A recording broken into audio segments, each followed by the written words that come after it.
told you that I could predict crime before it even happens. Yes. My name is Aleisha Jones. My name's Haley Alexander. And I'm Nick Edwards.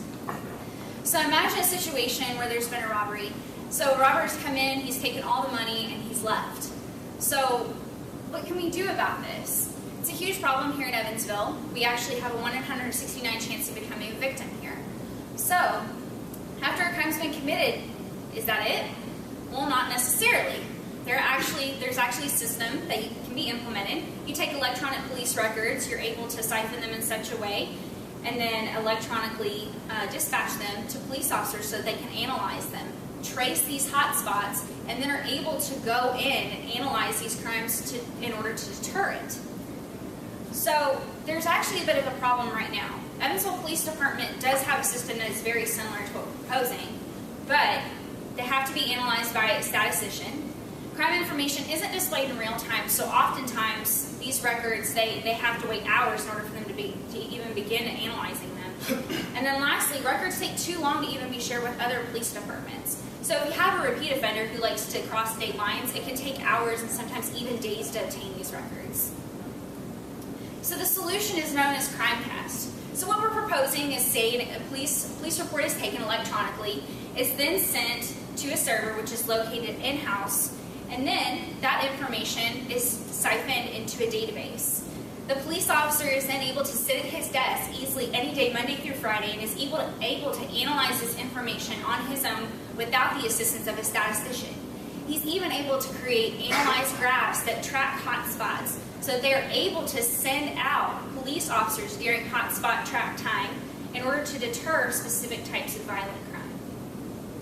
Our primary target customer is the Evansville Police Department, and according to the FBI's website, we found that the population in Evansville is about 120,414. Now from this population, we also found that in 2015, the violent crime rates were 347. Now this number only increases over time, because in 2016, the violent crime rates increased slightly to 359. Now although this is just a slight increase, it's still a problem and a concern, because these numbers are not decreasing, they're only increasing. So moving on with opportunity size, in the beginning stages of CrimeCast, we will be specifically working with the EPD. This is just to prove our concept and really get them on board with what we're doing. So within the EPD, there are 286 sworn-in police officers. With Haley mentioned that, and there is a population of 120,000 members of Evansville. So that equates to about one police officer for every 420 citizens. So that is a ginormous gap for them to take on. So with CrimeCast, we're hoping to lessen the gap and make them more efficient. So next we will be specifically working with their crime prevention unit, which is what they're using. They're using a product like ours already, like Aleisha mentioned, but they don't have any real-time application, and it's really just slowing them down rather than making them more efficient. So overall, our short-term goal is to work exclusively with EPD to prove our concept. Then after that, we will move forward and hopefully implement it nationwide, and hopefully reach about 30% of the market. That's just a conservative effect, and that would be about 270,000 police officers. So what makes us different than everyone else? First of all, and most importantly, our information is displayed in real time. So you're not having to wait hours, days, weeks, etc. The information can immediately begin to be analyzed by the police officer himself. Most important as well is that information is easily shared with other police departments. So as I mentioned earlier, you have repeat offenders who like to cross state lines quite frequently. They're able to share those records, and so there are no gaps in communication. And then next, it eliminates the need for the statistician, which is not only efficient because you don't have to wait on a human to come there and do it, but it's also cost-effective on the Evansville Police Department.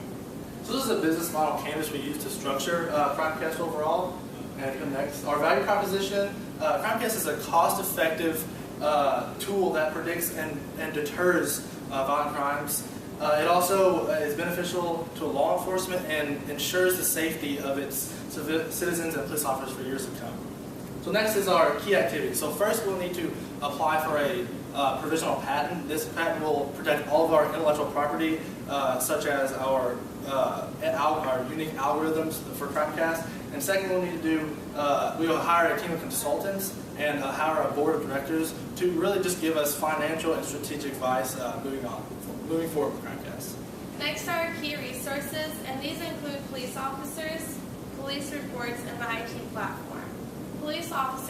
extremely crucial because they're going to be utilizing our product. The police reports are also important because we need this to analyze and aggregate the information to be of better value to the police officers. And last of all, IT platform. We will be using a coder to code the information into the platform. This is basically the foundation of our product, so without it we can do nothing. And next are the key metrics. Those include the amount of violent crimes. Also, it includes the number of police officers and crime tracking. So the amount of violent crimes is really important because we need this information to analyze and aggregate as well to put into our system. The number of police officers is important because these are the ones who are actually reporting the violent crimes. And last of all, the crime tracking. We need to be able to pinpoint exactly where the crime is coming from, and also it's obviously to track crime.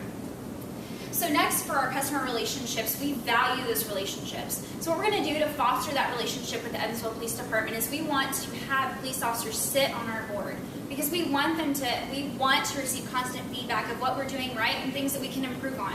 And so establishing that relationship is crucial as we move forward in the process. Additionally, we're also going to offer free trials for potential clients. So they come to us and then we're able to offer them the free trial. But most importantly, they'll be able to see the long-term value for that. Next, for customer channels, word of mouth is going to be the most instrumental part. And the way that we're going to achieve that is we're going to be going to conferences and trainings that deal with police and law enforcement.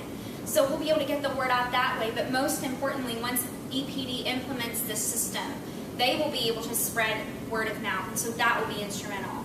Also, we will also have a website. And so potential customers can go online, they can learn more about what we do, and then they find out ways to contact us so we can expedite that process.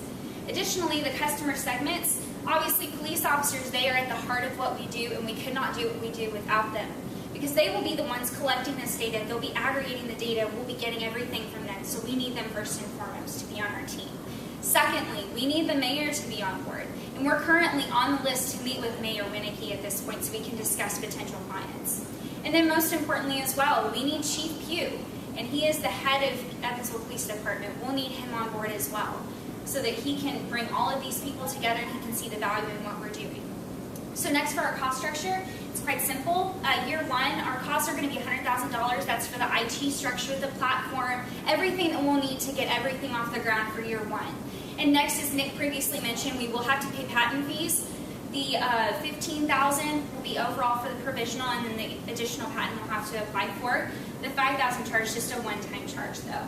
And then we're estimating approximately $60,000 for labor, and this is going to be a year one cost, but then something that we want to budget for in additional years for upgrades, and then anything additional that we might want to add on to Crimecast.